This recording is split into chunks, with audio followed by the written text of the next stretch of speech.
All right, we are back in the Keser Shem Tov, Baruch Hashem, and we are on page 57, and today we are doing Siman Yud Bet.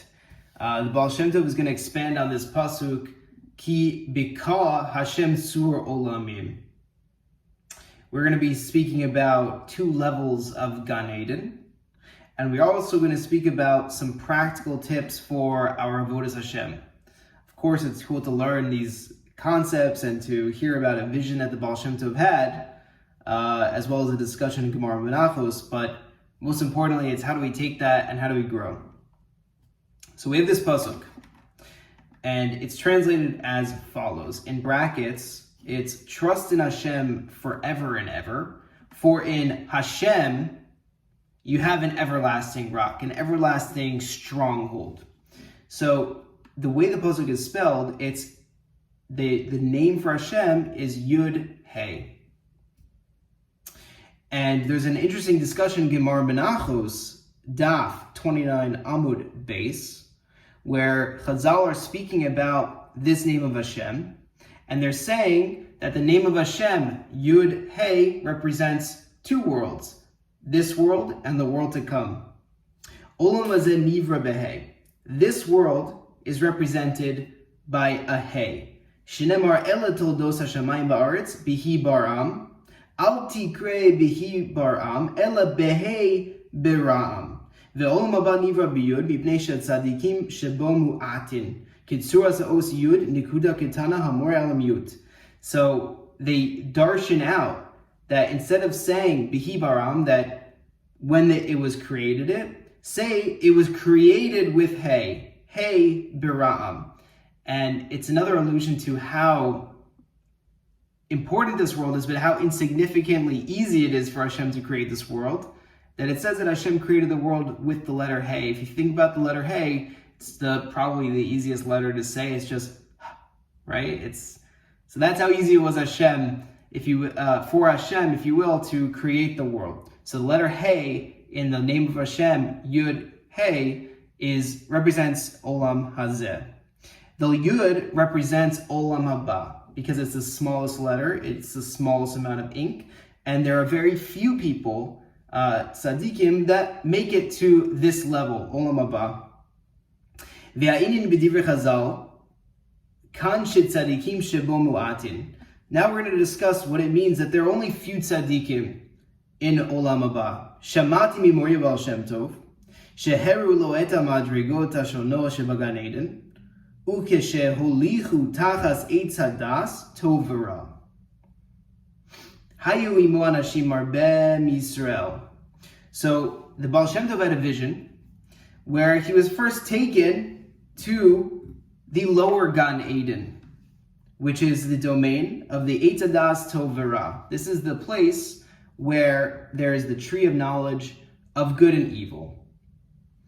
And just as a little bit of background, there are two levels of Gan Eden. You have the lower Gan Eden, and you have the higher Gan Eden.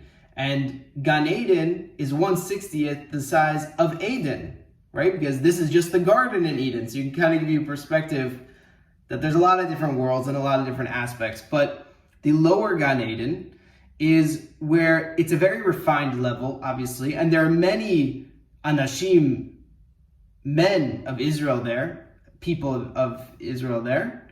It's a refined level, but it has a certain shortcoming after the sin of the Eitz Hadas, Tov v'Ra. And so evil still clings to it somewhat, although it's still an exalted level.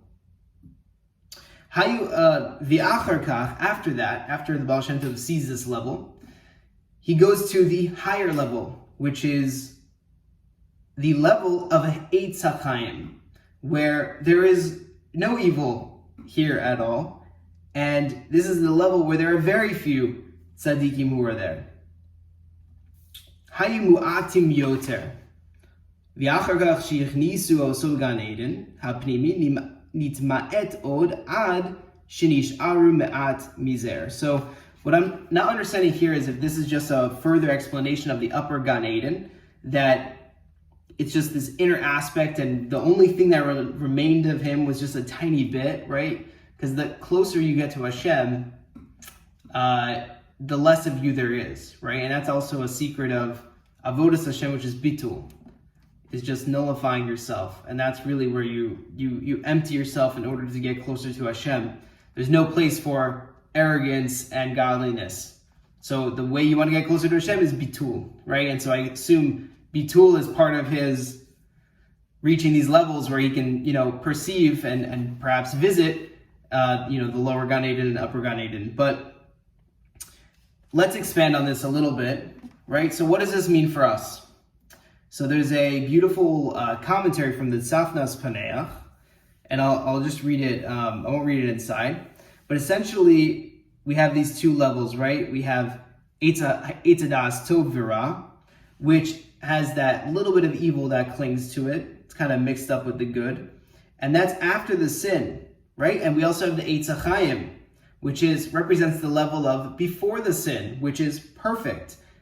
This is the level where Adam and Eve weren't ashamed that they were naked and they were walking around. They weren't embarrassed at all. They didn't realize that there was anything weird about them being naked, right? This represents a level of service to Hashem, where we're not embarrassed, right? We're excited to serve Hashem, and we're not embarrassed about anything, and we're not doing it for any pleasure or any other motivations. We're just enthusiastic about it. The level of Eitz Hadas Tov Ra after the sin is maybe you have some external motivations. Maybe you're a little embarrassed, to do something. To give you a practical example, it was always a little bit weird for me, and God willing, I'll have more opportunities to overcome this. But being in a business meeting and making brachot in front of people that aren't Jewish, or saying Asher Yatzar after going to the bathroom, and kind of not doing it fast and kind of off to the side, but like being proud to say I'm representing Hashem here. And so that's just an example of something it was still at that level of the lower Gan Eden for me personally.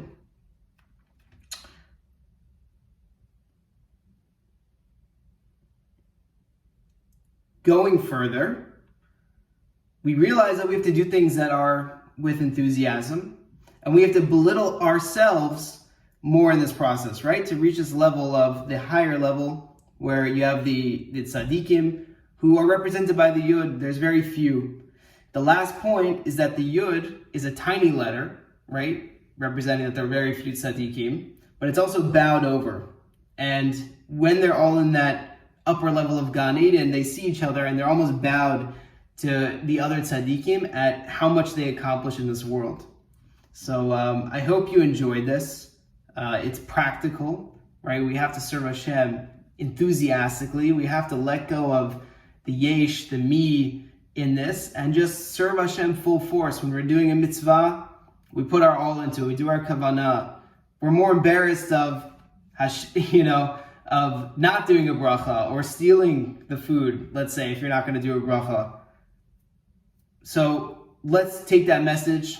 Let's serve Hashem with enthusiasm, without external motivations. God willing, you should reach the upper level of Gan Eden and a better relationship with Hashem, and have a good rest of your day. See ya.